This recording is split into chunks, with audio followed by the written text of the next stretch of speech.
Hello everyone, welcome back on her solutions. मैं हूं अंशुर। आज हम बात करेंगे बच्चों की बेड वेटिंग की प्रॉब्लम के बारे में। बेड वेटिंग को हम ऐसे समझ सकते हैं कि जो बच्चे रात को सोते समय अपने बिस्तर पर सुसु कर देते हैं, जिनको पता नहीं चलता उनकी सुसु निकल जाती है, उसको हम बेड वेटिंग कहते हैं। बेड वेटिंग वैसे तो बहुत ही कॉमन है, लेकिन इसकी वजह से जो परेशानियां होती हैं पेरेंट्स को भी, और जो थोड़े बड़े बच्चे हो जाते हैं उनको भी, जो टीन एज में हो जाते हैं उनको भी, तो ये प्रॉब्लम्स बहुत बड़ी है। इसीलिए इसके बारे में मुझे लगा बात करना बहुत ज़रूरी है। सबसे पहले अगर हम मेडिकल टर्म में देखें तो इसके दो नाम और हैं। पहला है नाइट टाइम इनकंटिनेंस एंड दूसरा है नॉकटर्नल एन्यूरेसिस। सो आज हम बेड वेटिंग के बारे में जानेंगे कि क्या क्या इसके कॉज हैं, क्या क्या इसके सिम्टम्स हैं, और क्या क्या इसके जो हम घर पर सॉल्यूशंस निकाल सकते हैं वो हैं। और सबसे ज़्यादा ज़रूरी हम ये जानेंगे कि कब एक ऐसी एज आती है जब पेरेंट्स को बेड वेटिंग को एक समस्या, एक प्रॉब्लम मानना चाहिए, क्योंकि कुछ केसेस में बेड वेटिंग जो है बहुत ही नॉर्मल होता है बच्चों के साथ। तो फटाफट से वीडियो को शुरू करते हैं। सबसे पहले बात करते हैं कि कब बेड वेटिंग एक कॉज ऑफ कंसर्न है, यानी कि कब पेरेंट्स को इसको लेकर थोड़ा सा टेंस्ड होने की जरूरत है। 7 इयर्स की एज तक, चाहे वो बेबी बॉय है या बेबी गर्ल है, तो किड्स में 7 साल की उम्र तक अगर बेड वेटिंग हो रही है तो वो एक नॉर्मल प्रोसेस है, क्योंकि 7 साल की एज ऐसी है कि उस एज तक भी जो बच्चे का ब्लैडर है वो अंडर डेवलपमेंट होता है, यानी कि वो डेवलप हो रहा होता है, वो इतना मैच्योर नहीं होता कि अगर बच्चा रात को सुसु कर रहा है तो हम ये कह दें कि एक मैच्योर ब्लैडर है। और अब बच्चा सुसु कर रहा है तो ये बेड वेटिंग एक जो प्रॉब्लम है, एक जो इशू है, उसकी कैटेगरी में आता है। तो 7 साल से अगर कम का आपका बच्चा है और वो बेड वेटिंग कर रहा है तो ये बिल्कुल नॉर्मल है, इसमें आपको बिल्कुल भी चिंता करने की जरूरत नहीं है। दूसरी बात आती है कि बेड वेटिंग अगर 7 साल के बाद है तब आपको चिंता करने की जरूरत है, और साथ में और ज्यादा चिंता की बात तब है जब बेड वेटिंग के साथ बच्चे को और भी सिम्टम्स हैं जिनके बारे में हम आगे बात करेंगे, अगर वो भी उसको महसूस हो रहे हैं या उसको पता नहीं चल रहा लेकिन एज अ पेरेंट आप उसको नोट कर रहे हैं। बाकी के सिम्टम्स के बारे में बात करते हैं। सबसे पहला सिम्टम है कि अगर 7 साल की एज के बाद भी बच्चे को बेड वेटिंग की प्रॉब्लम हो रही है। नंबर 2 आपका सिम्टम आता है कि आपका बच्चा एक अच्छे से ड्राई नाइट पर आ चुका था, यानी कि कुछ महीनों से, कुछ दिनों की बात नहीं, कुछ महीनों से वो जो है रात में बिल्कुल सुसु नहीं कर रहा था, उसका बेड बिल्कुल ड्राई जा रहा था, या फिर उसको अगर सुसु आती भी थी तो उसको पता चल जाता था, वो उठ के अपना ब्लैडर एम्प्टी करके वापस से सो जाता था। लेकिन अब कुछ टाइम से ये प्रॉब्लम दोबारा से शुरू हो गई है। या फिर तीसरा जो सिम्टम है वो तब होता है कि बेड वेटिंग के अलावा बच्चा स्नोर करना, यानी कि खर्राटे लेना शुरू कर देता है, या फिर उसका जो यूरिन का जो कलर है, चाहे वो दिन में यूरिन पास कर रहा है चाहे रात में, वो हल्का सा पिंकिश या रेडिश आ रहा है। उसके कलर में डिफरेंट आप थोड़ा सा देख रहे हैं कि पहले कुछ और कलर था और अब कुछ और कलर है। या फिर उसको पेन ड्यूरिंग यूरिनेशन की प्रॉब्लम, यानी कि जब वो यूरिन पास करता तो उसको थोड़ी इरिटेशन या थोड़ी सी जलन, या थोड़ा सा स्टमक में जो लोअर एब्डोमेन का जो पोर्शन होता है, यानी कि जहाँ पे ब्लैडर होता है नीचे की तरफ, वहां बच्चे को थोड़ा सा पेन फील हो रहा है। तो ये सब सिम्टम्स जो हैं ये कॉज ऑफ कंसर्न है। और अगर ये सिम्टम आपको अपने बच्चे में दिखाई दे रहे हैं तो इनके क्या क्या कॉज हैं वो हम आगे वीडियो में जानेंगे। अब बात करते हैं कॉजेस की। तो सबसे पहला जो कॉज आता है दैट इज स्मॉल ब्लैडर।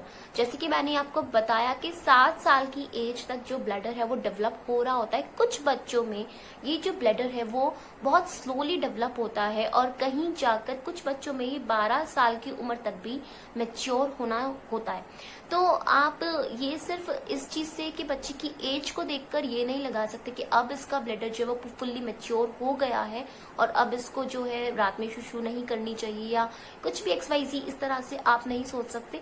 तो ये जो चीज है वो आपको डॉक्टर से कंसल्ट करने के बाद ही पता चलेगी। तो कुछ केसेस में 7 साल के बाद भी अगर बच्चे का ब्लैडर फुल्ली डेवलप्ड नहीं है तो बच्चे को बेड वेटिंग की प्रॉब्लम रहेगी। सेकंड जो हम आते हैं क्रॉनिक कॉन्स्टिपेशन। सेकंड जो आपकी कॉज है वो है कॉन्स्टिपेशन। अगर बच्चे को बहुत टाइम से कॉन्स्टिपेशन रहता है या फिर रुक रुक कर कुछ दिनों के लिए कॉन्स्टिपेटेड वो रहता है, यानी कि उसे बार बार कॉन्स्टिपेशन की प्रॉब्लम यानी कि कब्ज की समस्या रहती है, तो ये भी बेड वेटिंग के लिए एक साइन है कि बेड वेटिंग इस वजह से भी हो सकती है। और इसके लिए आपको क्या करना चाहिए कि कॉन्स्टिपेशन जो रिलीज करते हैं, जिनमें कॉन्स्टिपेशन डिलीवर्ड जो फूड होते हैं वो आप अपने बच्चे को दें, उसके हाइड्रेशन पर ध्यान दें, जूसेस या वाटर फ्लूइड्स उसको ज्यादा से ज्यादा दें। और अगर तब भी बेड वेटिंग की प्रॉब्लम रहती है तब आप डॉक्टर से कंसल्ट करें, क्योंकि काफी केसेस में देखा गया है कि कॉन्स्टिपेशन एक बहुत बड़ी कॉज होती है बेड वेटिंग की। नेक्स्ट जो आती है थर्ड कॉज, वो आती है बच्चे का फुल ब्लैडर ना पहचान पाना। एक नर्व होती है जो ब्लैडर से ब्रेन को कनेक्ट करती है और वो ये सिग्नल ब्रेन को देती है कि अब जो ब्लैडर है वो फुल हो गया है और अब ब्लैडर को एम्प्टी करने की जरूरत है। तो कुछ बच्चों की ये नर्व जो है वो स्लोली मैच्योर होती है, सो वो ब्रेन को वो सिग्नल दे ही नहीं पाती कि अब ब्लैडर जो है वो फुल है और उसे एम्प्टी करना है।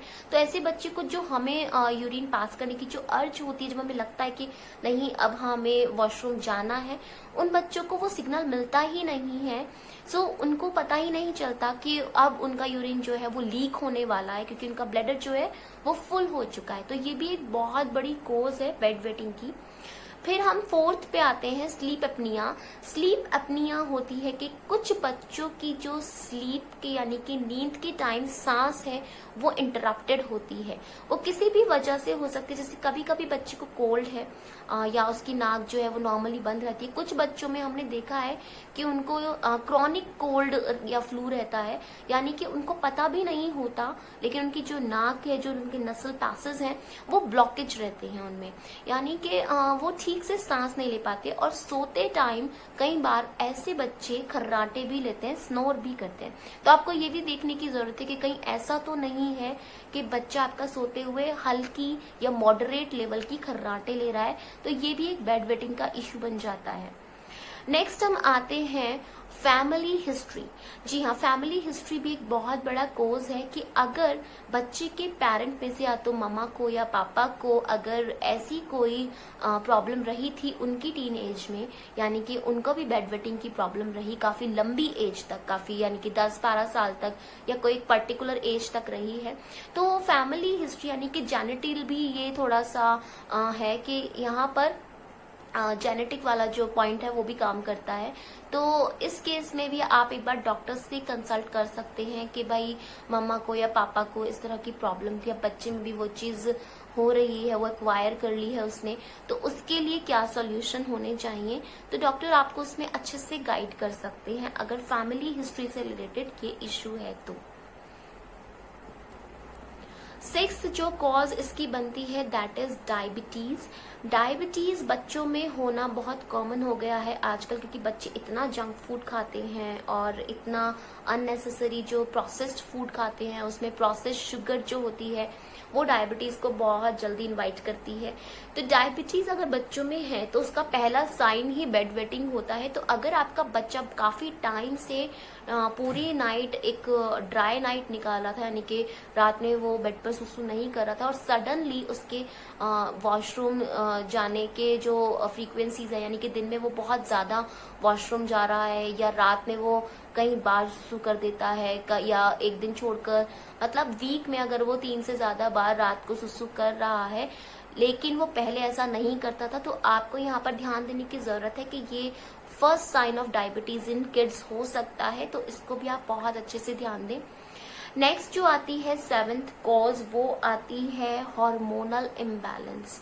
हार्मोनल इम्बैलेंस के केस में आप और कोई सिम्टम पता नहीं कर सकते, तो बहुत ज़रूरी है कि जब भी आपको लगे कि पहले बच्चा ठीक था या बहुत फ्रीक्वेंसी से अब वॉशरूम यूज़ करने लगा है, पहले ऐसी प्रॉब्लम नहीं थी अब सडनली हो गई है, या कोई बच्चे का एक मेजर माइलस्टोन, जैसे बच्चे क्या होते हैं कि हर एज में कुछ ना कुछ नया सीख रहे होते हैं, तो अगर कोई मेजर माइलस्टोन बच्चे की लाइफ में आया है अभी अभी, और वो उसके टाइम पर बेड वेटिंग कर रहा है, तो ये एक हार्मोनल इम्बैलेंस हो सकता है, क्योंकि हार्मोनल किसी भी सिचुएशन में कभी पीक पर होते हैं, कभी बहुत लो हो जाते हैं, तो उस केस में भी बेड वेटिंग जो है वो बच्चों में दिखाई देती है।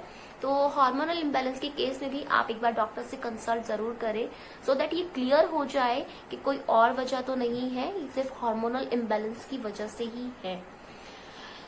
ये सारे पॉइंट्स थे जो कॉज हैं बेड वेटिंग की। अब हम बात करेंगे कि बेड वेटिंग के हम घर में क्या ट्रीटमेंट्स कर सकते हैं जिससे बच्चे, क्योंकि बेड वेटिंग एक नॉर्मल प्रोसेस जरूर है एक, लेकिन जिन बच्चों को ये प्रॉब्लम होती है, कहीं ना कहीं ये देखा गया है कि अगर बच्चे थोड़ी बड़ी एज में, टीन एज में जाकर भी बेड वेटिंग की प्रॉब्लम से डील करते हैं, तो उनमें कहीं ना कहीं अपना एक सेल्फ कॉन्फिडेंस भी लूज हो जाता है, एक सेल्फ स्टीम वो खोने लगते हैं। दूसरी बात ये होती है कि पेरेंट्स के लिए बहुत प्रॉब्लम हो जाती है, डेली आप गंदे शीट्स को आपको धुलना पड़ता है, डर्टी डायपर्स, या तो आप डायपर्स यूज करेंगे, या फिर आपको जो आपने एक ट्रेनिंग पैंट्स या कुछ भी ब्रीफ्स वगैरह बच्चे को दी हुई है पहनने के लिए, नाइट पजामाज हैं, उनको आपको रेगुलरली फ्रिक्वेंटली धुलना पड़ेगा, क्योंकि कई बच्चे तो ऐसा होता है कि रात में एक नहीं दो बार भी सुसु करते हैं। मैट्रेसेस का बहुत ज्यादा इश्यू हो जाता है, क्योंकि मैट्रेसेस को आप होल नाइट नहीं सुखा के रख सकते, दिन में क्या होता है उनपे स्पॉट्स पड़ जाते हैं, स्मेल हो जाती है। तो ये एक, अगर आप देखा जाए पेरेंट्स के पर्सपेक्टिव से, तो सीरियसली ये काफी बड़ी प्रॉब्लम हो जाती है, और साथ ही में बच्चे के सेल्फ स्टीम पर भी आती है। तो इन चीजों का सॉल्यूशन निकालना बहुत जरूरी है। इसीलिए अब बात करते हैं सॉल्यूशंस की। सबसे पहले मैं आपको ये बता दूं कि बेड वेटिंग जिन बच्चों को प्रॉब्लम है, उनकी पेरेंट्स को जब भी वो कोई ट्रीटमेंट या कोई सोल्यूशन अप्लाई करने की सोच रहे हैं, तो बहुत ही पेशेंस और बहुत ही अंडरस्टैंडिंग की आपको जरूरत है, क्योंकि एक ऐसा प्रॉब्लम है कि नॉर्मली बच्चे बताते हुए झिझकते हैं, हेजिटेट करते हैं, शर्म आती है, उन्हें एम्बेरस फील कर सकते हैं। उनके लिए इस चीज का ट्रीटमेंट या सोल्यूशन भी एक्वायर करना, अपने ऊपर अप्लाई होने देना इतना इजी नहीं होता। आपको उनका फ्रेंड बनना पड़ेगा, आपको उनसे बात करनी पड़ेगी, उन्हें समझाना पड़ेगा कि ये एक बहुत ही नॉर्मल प्रोसेस है और आप अकेले नहीं हैं। बहुत ऐसे बच्चे हैं जिनको ये प्रॉब्लम होती है, बट क्योंकि हम उनके बारे में नहीं जानते, तो इसीलिए आपको लग रहा है कि शायद आप एक अकेले बच्ची हैं जिसको ये प्रॉब्लम फेस करनी पड़ रही है। तो आपको बहुत पेशेंस और बहुत ही अंडरस्टैंडिंग की जरूरत है कोई भी नया सोल्यूशन, कोई भी नया टिप बच्चे के साथ ट्राई करने में बेड वेटिंग से रिलेटेड। तो अब बिना टाइम वेस्ट करे बात करते हैं सॉल्यूशंस की। सबसे पहला जो सॉल्यूशन है वो है double voiding system. Double voiding system का मतलब है आप अपने ब्लैडर को 2 बार एम्प्टी करें। जब भी आपको लगे कि अब बच्चे का सोने का टाइम है, या अब वो बेड पर आ गया है, थोड़ी बहुत स्टोरी बुक वगैरह पढ़ेगा या थोड़ा सा टीवी देखेगा, जो भी उसका रिचुअल है नाइट का वो उसे करेगा, उससे पहले आप बच्चे को बोले कि एक बार जाके वो वॉशरूम जाए, यूरिन पास करके आए और अपना ब्लैडर जो है मैक्स टू मैक्स एम्प्टी करके आए। उसे वहां पर 1 से 2 मिनट का टाइम लगना चाहिए, सो दैट जितना भी ब्लैडर में यूरिन है वो मैक्सिमम उसको पास कर दे। और फिर जब बच्चा फाइनली बिल्कुल ड्रॉजी हो जाता है और वो बिल्कुल सोने के लिए लेटने वाला होता है, तब दोबारा से आपको उसको बोलना है कि अब तुम्हें दोबारा जाकर अपना ब्लैडर एम्प्टी करके आना है, सो दैट ये श्योरिटी हो जाए कि अब जो ब्लैडर है वो पूरी तरह से एम्प्टी है और अब बच्चा कम से कम 6 से 7 घंटे तो सो ही सकता है। उसको कोई अर्ज नहीं होगी वॉशरूम जाने की या कोई बेड वेटिंग की प्रॉब्लम अब 6 से 7 घंटे नहीं होगी। तो ये डबल वॉइडिंग सिस्टम है जिसमें आपको डबल टाइम यानी कि 2 टाइम आपको ब्लैडर को एम्प्टी करना है। नंबर 2 पे हम आते हैं लाइफस्टाइल चेंजेस। लाइफस्टाइल चेंज में आपको जो सबसे ज्यादा जरूरी चीज वो ध्यान रखनी है कि जब बच्चा सोता है, सपोज कीजिए कि आपका कोई टीनेजर बच्चा है, 10 to 12 की एज में है, तो अगर वो करीब 10 बजे रात को सोता है तो मेक श्योर आप रात को 8 बजे के बाद उससे फ्लूइड ना दें, यानी कि कुछ भी लिक्विड ना दें। पानी पीते हैं बच्चे, क्योंकि बच्चे इतने ज्यादा एक्टिविटी करते हैं, उनको थर्स्ट फील होती है, तो अगर वो पी भी रहा है तो उसे कोशिश करे 2 से 3 सिप, वो जितना उसका गला उसमें उसको कंफर्ट लगे गले में उतना पिए। ज्यादा फ्लूइड वो रात में ना पिए, यानी कि सोने से 2 घंटे पहले उसकी फ्लूइड की जो इनटेक है वो आप बिल्कुल लिमिटेड कर दे। उससे आपको बहुत फायदा मिलेगा, क्योंकि आप जब पहले ही फ्लूइड को इंटेक जब लिमिटेड कर दोगे और साथ में आप डबल वॉइडिंग सिस्टम भी अप्लाई करोगे, तो क्योंकि यूरिन में जो यूरिन का अमाउंट है वो ब्लैडर में है ही नहीं, तो वहां से बेड वेटिंग की प्रॉब्लम काफी इजी हो जाती है सॉल्व करनी। नंबर 3 पे हम आते हैं कि बच्चे को नींद के बीच में उठाने की आदत डालें। उठाने की आदत डालने का मतलब ये है कि कुछ बच्चों को ये पता ही नहीं होता, उनकी नींद इतनी गहरी होती है कि अगर उनके ब्रेन को सिग्नल आ भी रहा है कि नहीं अब उठ के हमें जाना है वॉशरूम, ब्लैडर को एम्प्टी करना है, तो वो बच्चे उसको इग्नोर कर देते हैं, अवॉइड कर देते हैं और उनकी नींद इतनी गहरी होती है कि वो सोते रहते हैं, वो उठ के वहां जाना चाहते ही नहीं। तो आपको क्या करना है, एक अलार्म सेट करना है। सपोज कीजिए कि आप डेली बच्चे को ट्रैक कर रहे हैं कि वो सोने के 3 से 4 घंटे बाद बेड वेट कर रहा है, सुसु कर रहा है, तो आप कोशिश कीजिए उससे आधे घंटे पहले का एक अलार्म सेट करें और बच्चे को उस टाइम पर उठाएं, एनकरेज करें, अपने साथ लेकर जाएं और उसे कहें कि अब आप अपना ब्लैडर एम्प्टी करो टॉयलेट में जाके और फिर वापस से उसको सुला दीजिए। तो उससे क्या है कि 80% तक ये चांसेस कम हो जाएंगे कि बच्चा बेड पर सुसु करे, क्योंकि आपने उसे एक बार करा दिया है। फिर बात आती है इसी में कि जब आप सुबह को उठते हैं, नॉर्मली पेरेंट्स जो है वो बच्चों से पहले ही उठ जाते हैं, तो जब आप उठें तब एक बार आप फिर से बच्चे को प्यार से उठाए, एनकरेज करें और एक बार फिर से उसका जो ब्लैडर है उसे एम्प्टी करा दें। तो ऐसे भी बहुत चांसेस हैं कि आपके नहीं होंगे, बेड वेटिंग के जो केसेस हैं वो कम हो जाएंगे। नेक्स्ट हम आते हैं जो हमारा तब अप्लाई होता है जब हम ये सब ट्राई करके देख चुके हैं लेकिन हमें कोई सोल्यूशन नहीं मिल रहा है, तब हम टेक्नोलॉजी की हेल्प ले सकते हैं। टेक्नोलॉजी की हेल्प में हमारे पास आते हैं बेड वेटिंग अलार्म या मॉइस्चर अलार्म भी इनको बोलते हैं। छोटी सी डिवाइसेस होती हैं जो 2000 से लेकर 6-7 हजार तक की रेंज में अवेलेबल हैं। आई नो कि ये थोड़ी सी कॉस्टली है, लेकिन जब आप सब कुछ ट्राई कर चुके होते हैं और बच्चा काफी बड़ा भी हो गया है, अब वो उस चीज में एम्बैरसमेंट फील करने लगा है, सो उस टाइम पर ये चीजें बहुत जरूरी हो जाती हैं। तो मॉइस्चर अलार्म के बारे में मैं बता देती हूँ। क्लिप्स और एक कोड वायर के थ्रू एक अलार्म होता है, एक सेंसर होता है। जो सेंसर वाली साइड है वो आप बच्चे के अंडरवियर में क्लिप कर देते हैं और वो बहुत ही सॉफ्ट होती है। वो ऐसे ये नहीं कि बच्चा सो रहा है या बच्चे ने करवट ले ली तो उसको चुभेगा, ऐसा नहीं होता। और उसका वायर जो है उसके साथ एक आर्म बैंड आती है जिसे आप बच्चे के यहाँ हाथ पर बांध सकते हैं, जिसमें अलार्म होता है।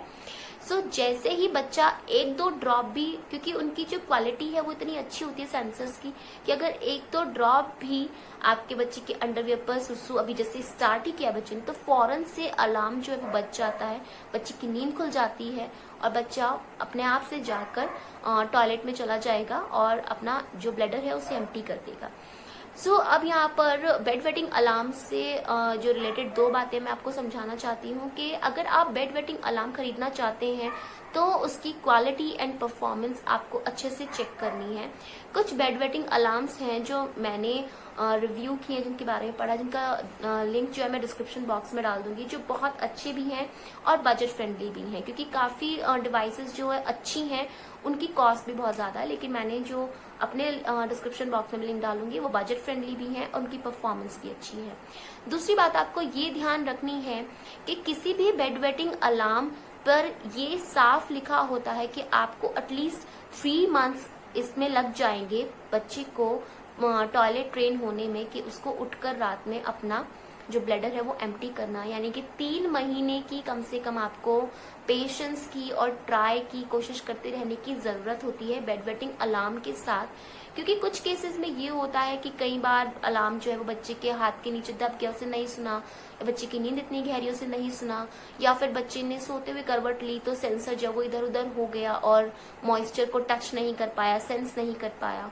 सो 3 मंथ्स की, और अगर लाइन से आपका बच्चा डेली अलार्म से उठ रहा है और वो जाके अपना एम्प्टी ब्लैडर करके आ रहा है, आफ्टर दैट आपको 3 महीने वेट करना है। अगर 3 महीने रॉ में आपका बच्चा बिल्कुल एक ड्राई नाइट आपको दे रहा है, तभी आप उस अलार्म को वापस से रिमूव करना शुरू कीजिए। और शुरू में कोशिश कीजिए कि हफ्ते में 2 दिन आपने उसे रिमूव कर दिया, फिर 4 दिन रिमूव कर दिया, तो धीरे धीरे उसकी जो आप हैबिट है उसको घटा सकते हैं, लेकिन 3 महीने कम से कम आपको लग जाएंगे बेड वेटिंग अलार्म के साथ स्ट्रगल करने में, ट्राई करने में और एक अचीव करने में वो चीज कि बच्चा आपका एक आपको ड्राई नाइट दे। लास्ट जो हमारे पास सोल्यूशन आता है दैट इज मेडिकल हेल्प। अगर कुछ भी आपके बच्चे के साथ काम नहीं कर रहा है तब ये बहुत बड़ा इश्यू हो सकता है। हो सकता है कि बच्चे को कोई ऐसा इन्फेक्शन है, जैसे यूरिनरी ट्रैक्ट इन्फेक्शन होते हैं, यानी कि यूरिन की जो ट्रैक्ट्स होते हैं जहाँ यूरिन बनता है, प्रोड्यूस होता है और जहाँ इकट्ठा होता है, ब्लैडर में ही कुछ इस टाइप के इन्फेक्शन है कि बच्चे को पता ही नहीं चल पाता कि कब उसे अर्ज हो रही है, कब उसका ब्लैडर फुल हो रहा है।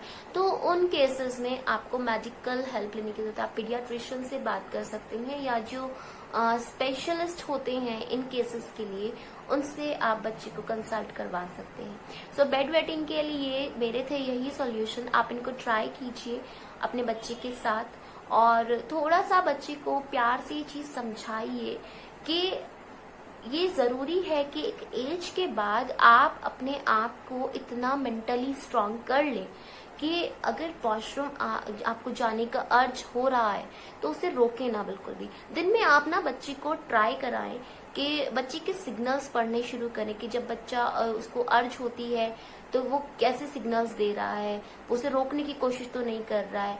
क्योंकि कई बार क्या होता है कि कुछ बच्चे खेल में लग रहे हैं और वो उसको रोक लेते हैं ब्लैडर को, तो वही हैबिट क्या होता है उनकी रात में बन जाती है कि नहीं मैं सुबह कर लूंगा, उठ के कर लूंगा। तो ऐसी हैबिट नहीं होनी चाहिए। तो इस चीज के बारे में बच्चे को प्यार से आप समझाएं। और फिर मैं लास्ट में यही कहूंगी कि बिल्कुल नॉर्मल प्रोसेस है, इसको तब तक अपने ऊपर हावी ना होने दे जब तक कि आप सब कुछ ट्राई ना कर चुके हो और आपको कोई सफलता नहीं मिली हो। सो बैठकर बात करें, आपस में दोनों पेरेंट्स बात करें, बच्चे से बात करें, उसको समझाएं। हर सॉल्यूशन ट्राई करने से पहले उसको उसके बारे में बताएं कि हम ये इसलिए ट्राई करने जा रहे हैं और इसके ये कॉन्सिक्वेंसेस हो सकते हैं और आपके लिए ये फायदेमंद है। तो बच्चा भी इजीली किसी भी उसको सॉल्यूशन को एक्वायर कर लेगा, अच्छे से उसकी हैबिट में आ जाएगा। और आई अश्योर यू कि अगर आप ये पेशेंटली ये सब चीजें ट्राई करते हैं तो कहीं ना कहीं आपकी सॉल्यूशन आपको मिल जाएंगे। और अगर आपने कोई और सॉल्यूशन ऐसा है जो ट्राई किया है और आपके लिए काम किया, क्योंकि बहुत सारी कम्युनिटी जब वीडियो देखती है तो बाकी के लोगों के सॉल्यूशन से भी हमें काफी कुछ सीखने को मिलता है। तो प्लीज अपने सॉल्यूशंस जिनसे आपको सक्सेस मिली हो अपने बच्चे के साथ प्लीज उसे कमेंट सेक्शन में जरूर लिखिएगा। और अगर आपको ये वीडियो जरा भी हेल्पफुल लगी हो तो वीडियो को लाइक कर दीजिएगा और चैनल को सब्सक्राइब कर लीजिएगा। Thank you so much, bye bye.